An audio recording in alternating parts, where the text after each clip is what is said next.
This morning, we're asking whether the great British inflation story is now well and truly done, as UK CPI comes in actually softer than expected. And then we're asking whether Apple's going to need a stock split soon, because equities do not seem to be stopping to the upside, and Apple is a massive driver of this. And the trading takeout today is going to be, what is the S&P 500? It's always good to revisit these small little topics just to reconfirm exactly what we're looking at.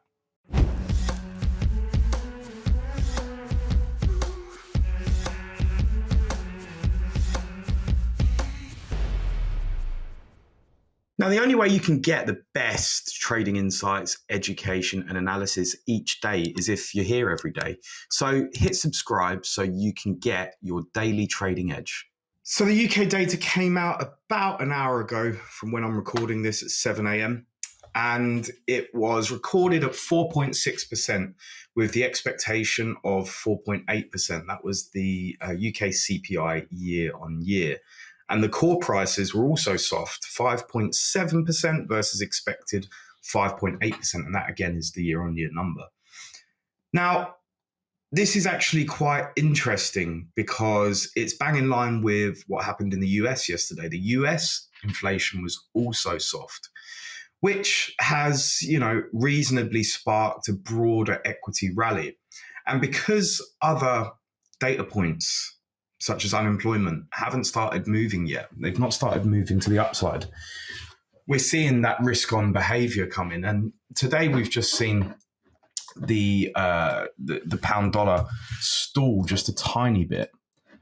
If I flip over to here, you can see that. So we've seen it stall a tiny bit as this data has come out, but it's not really collapsed just yet. You can see here, this was the US inflation data which caused the dollar to sell off, pound to rally, risk to rally as well. And so, it's gearing up still for a broader equity market rally into year end. And we're going to talk about that a little bit more in the next segment. But in terms of where, UK inflation is, I'm looking at it from the perspective of, I have actually noticed personally and anecdotally that things aren't getting as expensive as they had been. I feel a general slowdown. And more importantly, in fact, I feel a general malaise, which is showing that the demand side isn't necessarily there. Now, we also got really good wage growth just yesterday. So we've actually got really positive wage growth relative to the real number, the inflation included wage growth. But still, there's a malaise. I can really, really feel it in the UK.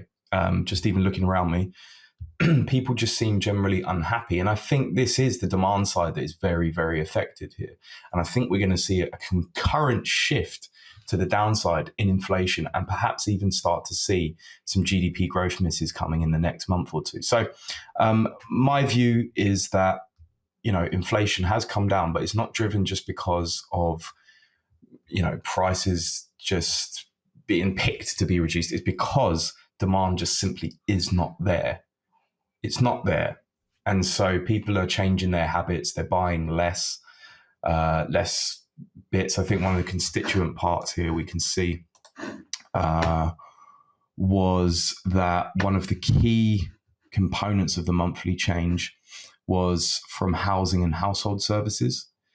And the annual rate for CPI was the lowest since records began in January 1950. Jesus. The second largest downward contribution to the monthly change in both CPI-H and CPI annual rates came from food and non-alcoholic beverages, where the annual rate was the lowest since June 2022. So you can see there that we're really seeing people changing their habits because they're not buying as expensive food. I've started to go to Aldi and Lidl because I go to, which are cheap supermarkets if you don't know, because I go to Tesco's and one bag of shopping ends up being 70, 80 quid. And I'm like, how have I just done that? And it's more out of principle, not the fact that, I can't necessarily afford it, but it's more the fact that I just don't think that a bag of shopping should be £80 when I go to Aldi or Lidl and it's half the price. So there's definitely been a behavior shift, and we are seeing that, I think, around us. So this should be a sustained move down in inflation now. I think they should reach their target maybe in the first part of next year, in which case that really opens the case for rate cuts sooner rather than later. It's a bit of a different way to say that the stock market is on steroids currently by saying, does Apple need a stock split? But it's true. They have really driven this market higher alongside all the other tech firms. You could probably ask the same question about them: Amazon, Tesla, Microsoft, Nvidia, etc., etc. It's very concentrated to these top 5 to 10 firms still, even with interest rates at 5%. There's been no distribution yet of the sort of model that you would expect to occur when interest rates are higher, whereby their future cash flows are discounted. Basically, they're treated almost as blue chip sovereign bonds. People have been buying them because they know that they can still get dividend returns. Maybe not on, I don't think Amazon provides a dividend, but on all the others, they provide dividends. And it's really quite a play on their sheer monopolistic strength. It's fantastic. I love it. Maybe not so much the outcomes of what they do, but at the end of the day, it provides ability just to stay on the bid. You can just keep just buying, and it just seems to just keep going up over time, which as a trader investor is fantastic. Interestingly, now, if we zoom out a little bit and we look at NQ, which is the NASDAQ, let's take a butcher's here. You can see this big cup and handle forming. So this is huge. You see that? And that's pretty massive. And I'd argue that this price target is actually suggesting pretty higher prices once we've broken this level. So if you were to be able to even take, the length of the handle, maybe extrapolate this out. Let's take that and then shift it up there. You're looking at breaking all-time highs on the NASDAQ, nearing, 17,500. So these are the kind of things that we're looking at now when we are really in this perfect moment.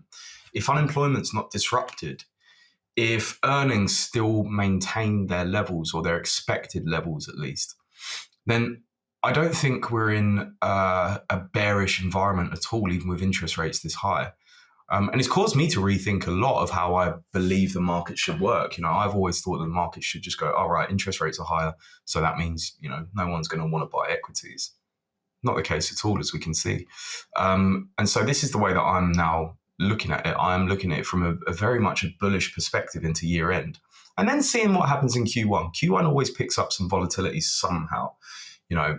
Back in 2018, we had the Volmageddon, if anyone was around then, when a Credit Suisse, funny enough, volatility product blew up called XIV. It was a reverse VIX ETF, or ETP, I think it was, ETN, I think it was.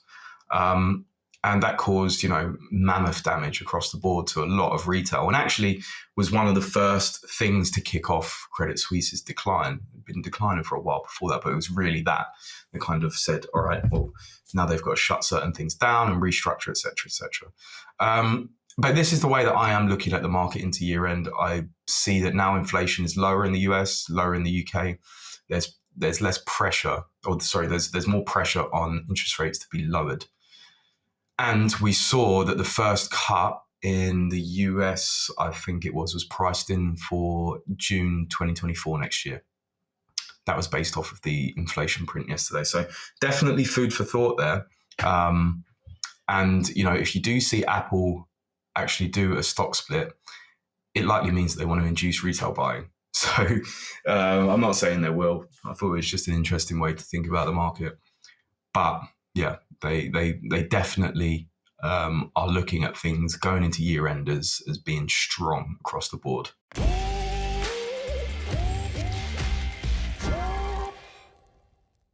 What is the S&P 500? It should be a relatively easy question to answer, and it is.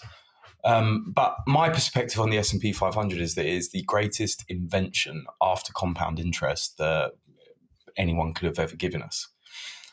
It's effectively designed to go up, and I don't say that lightly. I say that as its function is literally designed to go up. So let's take what it is. It's a market cap weighted index of 500 companies in the US, which means that it's always going to be the 500 biggest companies in the US. Obviously, at the moment, the concentration is to big tech because they have the biggest market caps. And so they determine maybe 30% of the movement on any given day. Sometimes it can be way more, sometimes it can be a tiny bit less, but generally around 30% of the movement, which is why we focus so much on talking about the Googles, the Amazons, the Teslas, the Microsofts, Apples, all of these companies, because they determine basically the average price move of the day. But why do I say it's the most beautiful product that's ever been invented? Well, let's say you're the 500th company and your market cap decreases. You will then be replaced by the 501st company.